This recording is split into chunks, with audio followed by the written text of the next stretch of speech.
학생 여러분 안녕하십니까? 지금 현재 세계은행에서 근무하고 있는 이장용이라고 합니다. 저는 1991년도에 서울대학교 철학과를 입학했고 사실 학부를 졸업하는 게 좀 늦어져가지고 1999년도에 졸업을 했습니다.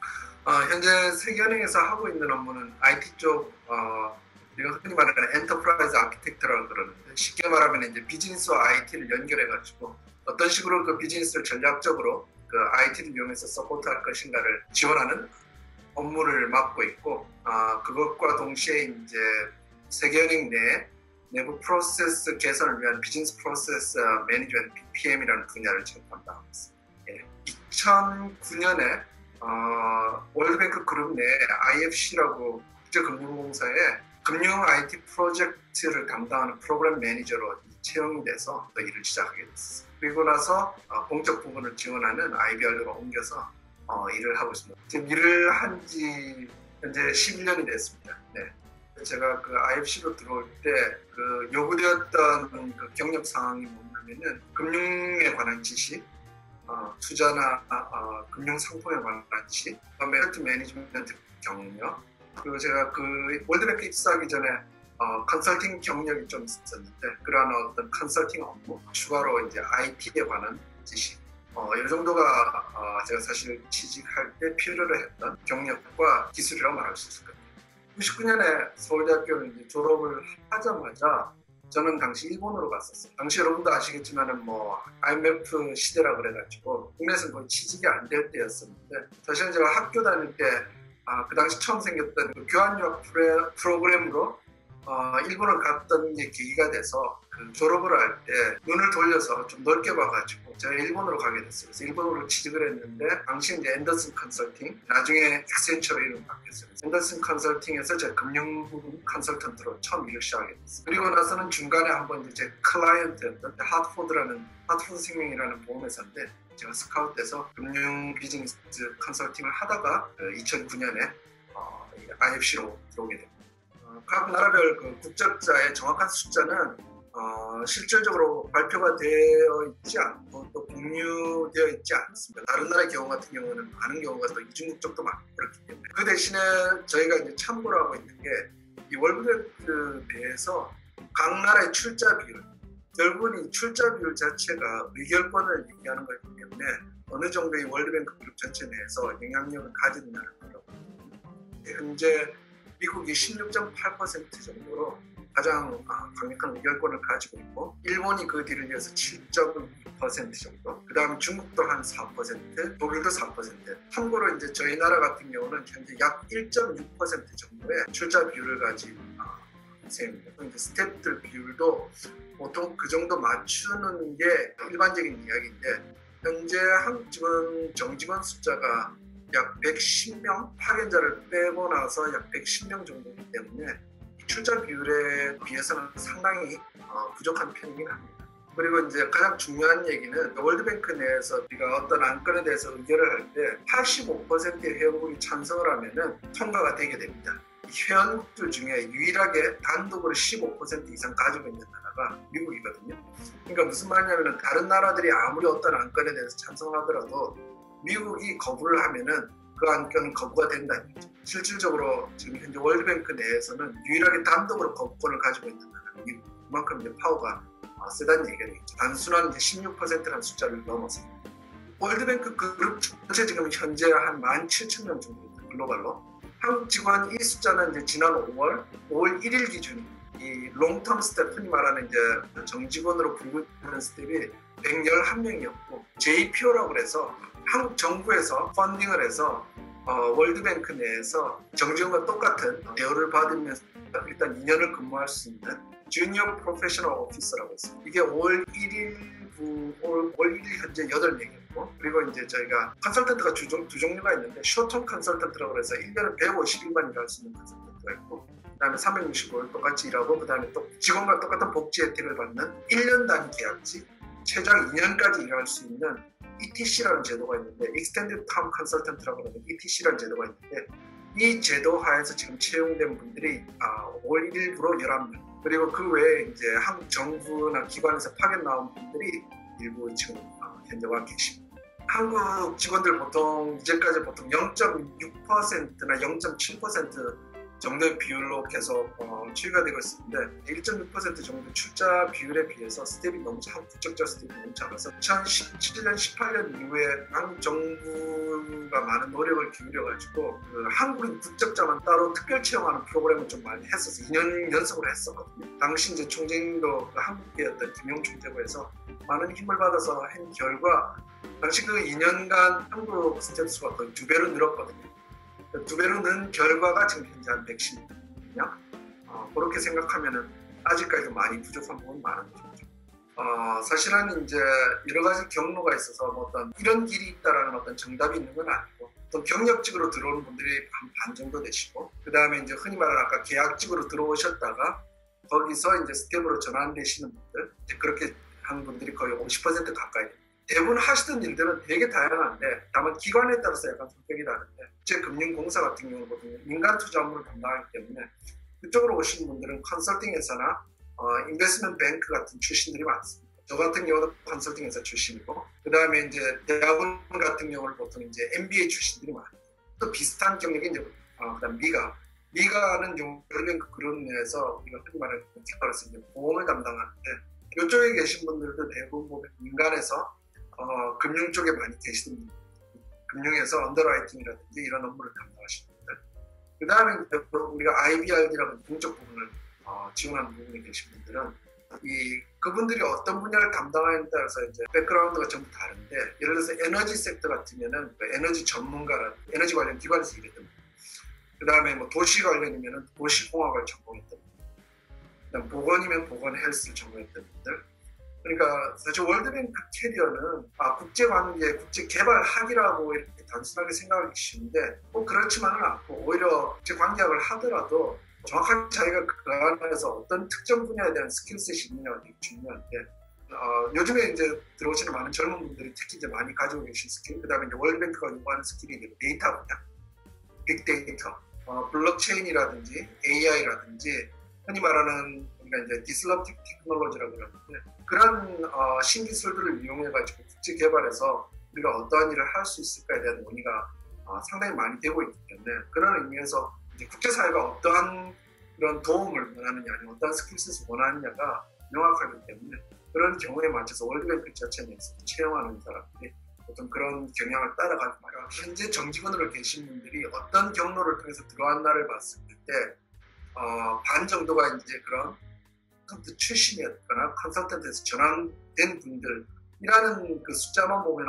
그러면은 상당히 많은 컨설턴트들이 정직원으로 전환이 되는구나라고 생각할 수 있는데 사실은 그 뒤에는 약간 숨겨진 숫자가 있어서 저희가 보통 1년에 여기 월드뱅크와 계약을 맺는 계약직들 단기는 뭐 하루나 일주일이나 아니면 뭐 롱텀으로 하더라도 보통 150일이 가장 이제 최장으로 할 수 있는 이제 STC, 흔히 말하는 쇼텀 컨설턴트 기간인데 그런 컨설턴트 분들이 1년에 한 100명 정도 컨설턴트 계약을 하고 새로 들어오시는 것 같아요. 그렇게 따졌을 때 2019년, 2020년 보통 계약을 하신 분들 한 200명이 된다라는 가정을 했을 때 컨설턴트 그 중에서 정규직으로 전환된 분들은 현재 파악된 숫자는 9명. 그러니까 그렇게 따지면은 실질적으로 5%가 채 안 되거나 5% 정도라고 봐요. 자, 그러면 인턴이나 계약직으로 들어왔을 때 정규직이 될 수 있는 가능성이 얼마나 크냐 했을 때 높은 건 아니에요. 특히 이제 2019년, 2020년 기준으로 봤을 때 정규직으로 전환되기까지 계약직으로 있었던 분들의 평균 연수를 보면은 약 3.5년, 3년 반 정도 걸리는 건 아니었어요. 그러니까 일장일단 있으면 그러니까 이제 컨설턴트로 들어와서 여기서 전환할 수 있는 기회는 많지만은 그것이 그렇다고 해서 비율이 높은 건 아니에요. 다만 컨설턴트로 들어오는 것은 일반 직원, 정직원으로 채용되는 과정보다 훨씬 절차가 간편하고 그 다음에 요구하는 스펙이 작기 때문에 경력이 없으신 분들, 대학을 졸업하고 대학원을 유학을 왔다거나 대학원을 한국에서 졸업하고 난 다음에 바로 어떤 일을 찾으려고 할 때 국제기구를 생각하시는 분들은 컨설턴트 같이 해서 들어오는 경우가 많이 있긴 있습니다. 다만 일단이 있다는 얘기는 우리가 장기적으로 봤을 때는 그렇게 해서 들어왔을 때 자기 캐리어가 개발되는 속도가 더디다고 할까요? 왜냐하면 컨설턴트에서 정규직으로 전환된 대부분의 분들이 시니어로 전환되지 못하고 대부분 이제 주니어나 일반적으로 전환이 되는데 그 나머지 50% 중간 경력직으로 들어오신 분들은 당연한 얘기겠지만 그 시니어 레벨들로 많이 들어오시기 때문에 그런 의미에서 이제 들어온 다음에 캐리어 페이스에서 많이 차이가 나기 때문에 그런 일장을 일단은 나중에 국제기구 지원을 할 때 한번 많은 분들의 얘기를 듣고 진지하게 생각을 해보시는 게 좋을 것 같아요. 그 국제기구 체험 박람회는 보통 이제 기획재정부 국제기구과에서 주최를 해서 보통 1년에 한 번 있습니다. 11월 달에 이제 각 대학을 보통 돌아가면서 개최를 하고 있습니다. 여기는 이제 월드뱅크뿐만 아니고 다른 유엔이라든지 다른 국제기구들이 전부 와서 거기서 이제 국제기구 설명을 하고 직접 사람을 뽑아가는 경우도 있고 대부분의 경우는 이제 흔히 말하는 인재풀을 만든다는 개념으로 우리가 모의 인터뷰를 한다든지 이력서를 받아놓고 그 사람한테 어떤 이제 앞으로 연락을 할 수 있는 기회를 준다든지 하는 식으로 진행이 되는데 자세한 사항은 반드시 여러분들 이제 검색을 해보시면은 그 전용 웹사이트도 있으니까 거기서 항상 정보를 얻으시기 바랍니다. 그리고 이제 국제기구 채용에 관한 정보는 외무부, 외교부 쪽이죠. 그 사이트에도 항상 올라와 있으니까 그걸 참고로 하시면 됩니다. 특히 이제 한국 정부가 펀딩해서 뽑는 그 JPO라든지 이런 프로그램들은 항상 국제기구 채용 박람회에 나오니까 여러분들이 그걸 보시고 그 다음에 한국인 직원 특별 채용 같은 경우는 2017년, 18년에 2번 진행을 한국에서 진행을 했었는데 그때는 이제 저희가 호텔의 회의장이라든지 아니면 대학을 다 돌아가면서 일주일 동안 진행을 했었거든요. 그때는 이제 월드뱅크만 해서 그때는 실질적으로 지금 뽑고 있는 그런 포지션을 가지고 가서 실질적인 채용을 했던 경험이 있습니다. 여러분 시간 있으면 반드시 그 채용 박람회 한번 가보시면 좋을 것 같아요. 이런 국제기구들에서 흔히 말하는 네트워크라는 게 거기 가서 채용 담당자들하고 인사도 좀 나누고 또 필요한 정보도 얻고 자기가 관심 있는 분야가 이런 분야인데 거기서 일하는 분을 직접 소개시켜줄 수 있는지 물어본다든지 또 특히 이제 한국 분들이 있으면 저희가 이제 월드뱅크, IMF 한국인 직원협회가 있는데 그 직원협회에서 그렇게 이제 매칭도 많이 해주고 있습니다. 그러니까 그런 기회를 통해 가지고 반드시 여러분들 많은 기회를 얻었으면 좋겠어요. 저도 이제 철학과 출신이고 이제 취직을 하면서 이제 컨설팅 회사로 들어가면서 이제 배치받은 데가 이제 금융 쪽이었어요. 그러다 보니까 계속 금융 캐리어로 나가게 됐는데 저뿐만 아니고 여기 이제 문과 출신들이 상당히 많습니다. 특히 이제 월드뱅크 같은 경우는 결국은 이제 금융기관이지 않습니까? 그렇죠? 그러니까 사실 특히 한국 분들이 가장 많이 있는 분야이기도 해요. 왜냐하면 금융이라는 건 결국 투자라든지 어떤 재무라든지 이런 게 관련이 많은데 한국 분들이 그런 쪽에서 상당히 많이 두각을 많이 나타내고 있고 현재 아까 제가 말씀드린 111명 일단 정규 스태프들 중에서도 대부분이 파이낸스 관련된 전공을 하셨거나 그쪽에 많이 계십니다. 우리가 이제 흔히 이코노미스트가 월드뱅크에 많지 않냐라는 생각을 하게 되는데 그거는 또 다른 하나의 분야에 불과하고 오히려 이코노미스트 경력을 가진 분들은 대부분 IMF에 계시고 월드뱅크 자체는 결국 개발이니까 개발에 필요한 스킬이 뭐냐라는 생각이 듭니다. 그럼 이제 문과생들 기준으로 했을 때 이제 국제대학원에 있다 그러면은 일단 국제개발이나 국제관계에 관한 기본적인 지식은 있을 거고 거기에 더해가지고 자기가 좀 더 뭔가 어필할 수 있는 기술이 있으면 좋은데 최근에 이 월드뱅크에 들어오는 많은 분들 보면 요즘 이제 IT라는 게 특별히 흔히 문과 이과에 따른 개념이 없잖아요, 그죠? 여러분들 잘 아시겠지만 지금 글로벌 IT를 선도하는 많은 사람들이 사실 문과 출신들도 많고 스티브 잡스 같은 경우도 리즈 대학에서 철학과 나오지 않았어요, 그죠? 결국은 뭐냐면은 우리가 흔히 기술적인 것보다는 그 기술을 어떤 식으로 적용할까에 대한 생각이 더 중요한 것 같아요. 그런 의미에서 심리학, 철학, 어떻게 보면 전통 문과생들이 그런 지식을 바탕으로 해서 빅데이터를 한다든지 AI를 한다든지 했을 경우에 상당히 많은 강점을 보이는 것 같아요. 요즘 이제 채용된 분들 문과 출신인데 예를 들어서 데이터 사이언티스트에 관련된 스킬도 어느 정도 대학원에 가서 공부를 했다든지 부전공을 했다든지 자기 나름대로 공부를 했다든지 하는 분들이 많이 채용이 되고 있는 게 사실입니다. 그리고 이제 문과생들이 특히 이제 잘 갈 수 있는 분야로는 특히 이제 금융 쪽이겠죠. 그렇죠? 제가 보통 대학원을 졸업하고 여기로 들어오는 분들은 많이 없습니다. 그러면 이제 금융 쪽으로 나가셔가지고 그쪽에서 금융에 관련된 지식을 얻는다든지 하는 것도 문과생들이 많이 할 수 있는 거예요. 사실 여기 들어오신 분들 중에 사회학과 출신 분들도 또 지리학과 출신 분들도 있고 외교학과도 있고 당연히 경제학과는 많이 문과생들이 상당히 많아요. 제가 이제 한국을 떠난 게 1999년이라 가지고 대학을 졸업하고 외국 생활만 벌써 이제 한 21년째 하고 있습니다. 제 경험 자체가 어떤 정답이 된다는 건 당연히 없죠. 저의 한정된 경험이니까 참고로 들어주셨습니다. 제가 이제 항상 제 좌우명으로 삼는 게 세 가지가 있어요. 첫 번째는 제가 이제 항상 생각하는 역지사지. 그건 뭐냐면은 남의 입장에 대해서 항상 생각해 본다는 건데, 특히 우리가 이제 외국이나 이제 다른 문화에 가게 되면은 우리가 이제 한국식으로만 생각해서는 그 문화 안에서 살아나기 힘들잖아요. 그렇죠? 결국은 이제 그 문화에 들어가게 되면 그 문화에 적응을 하는 게 가장 중요하기 때문에, 그렇게 된다면은 이제 그 사람들이 과연 나를 어떻게 생각할 것인가에 대한 인식도 되게 중요한 것 같아요. 내가 만약 저 사람 입장이라면 어떨까라고 생각해 보면은 내가 지금 그 캐리어를 개발해 나가는 입장에서 과연 이 내가 가는 길이 필요로 하는지 안 하는지 거기에 대한 질문도 같이 던질 수 있는, 그래서 항상 역지사지. 두 번째가 이제 임기응변. 임기응변인데, 임기응변이라는 건 결국 이제 외국을 나와서 이렇게 국제기구라든지 아니면 국제적인 그 회사에서 생활을 하다 보면, 그러다 보면 이제 어떤 상황이 돌발적으로 발생할지 모르잖아요. 집을 구하는 것부터 해서 많은 부분에 있어가지고 처음 겪는 것들이 많은데, 어떤 일이 벌어지더라도 반드시 뭐 길은 있다라고 생각하는, 어떤 일이 닥쳤을 때 당황하지 않고 이건 또 뭐 이렇게 대처하면 되겠지라고 생각하는 어떤 그런 흔히 말하는 유연성, 임기응변 두 번째.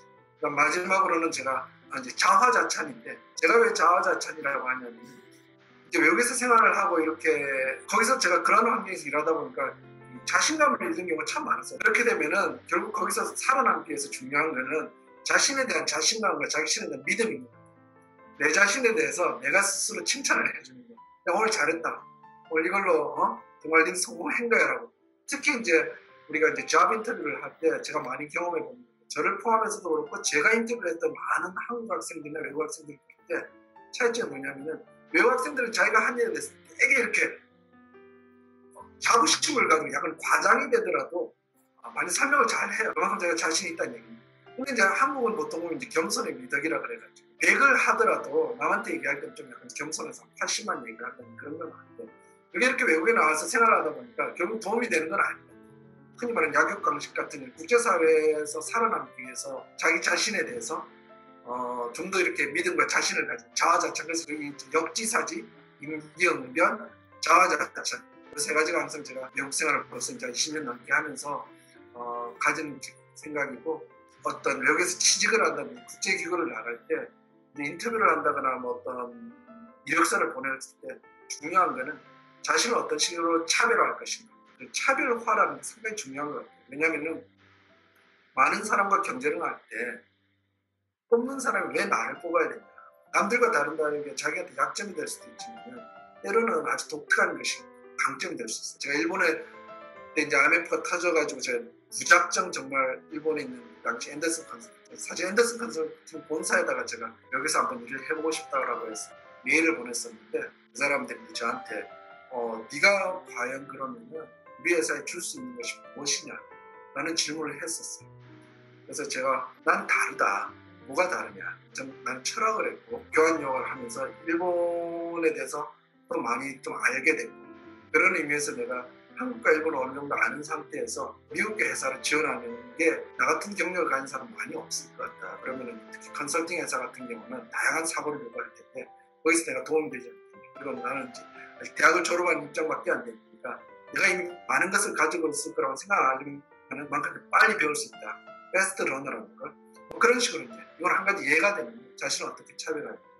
그 다음에 이제 마지막으로 드린 메시지가 있다면, 저는 이제 두 번 전직을 했을 때가 언제냐면, 첫 번 전직을 했을 때가 IMF가 터졌을 때, 그다음 두 번째 전직을 했을 때가 월드뱅크로 와서 2009년인데, 그때 뭐였어요? 글로벌 경제위기 리만 쇼크라고 했죠. 그때가 돼서 사실 제가 있던 금융 쪽이 상당히 많이 무너졌는데, 금융위기로 인해 가지고 오히려 이제 월드뱅크 같은 국제기구들은 그런 어떤 민간 부분이 국제사회에서 해야 될 역할을 못하니까 그런 국제 공적 기관들이 상당히 많이 돈을 빌려준다는 투자를 해야 됐었어요. 그렇다 보니까 오히려 공적 기관에서는 수요가 많았어요. 그럼 오히려 그게 찬스였던 거예요. 그래서 제가 이제 그런 의미에서도 위기가 온다는 얘기는 변화를 요구한다는 거예요. 여러분들 지금 팬데믹 사태, 흔히 말하는 코비드 사태라고 그러는데 그건 어떻게 보면 하나의 커다란 변화를 가지고 그런 변화라는 항상 이렇게 역사를 봤을 때 위기 속에서 오는 것 같아요. 그리고 그 변화가 있다는 얘기는 자기한테 항상 기회가 있다. 특히 이제 도전을 좋아하는 많은 학생들한테 항상 여러분들이 어떤 위기가 있을 때 그거는 이건 새로운 변화가 올 거고 거기에는 새로운 기회가 있을 거라고 긍정적으로 생각하고 도전을 해보시기 바랍니다. 그리고 도전을 하실 때는 항상 나를 어떻게 남과 다르게 차별화시킬 수 있을까? 지금 현재 내 모습을 한번 제대로 이렇게 바라보시면 좋을 것 같아요. 여기까지 제가 하도록 하겠습니다.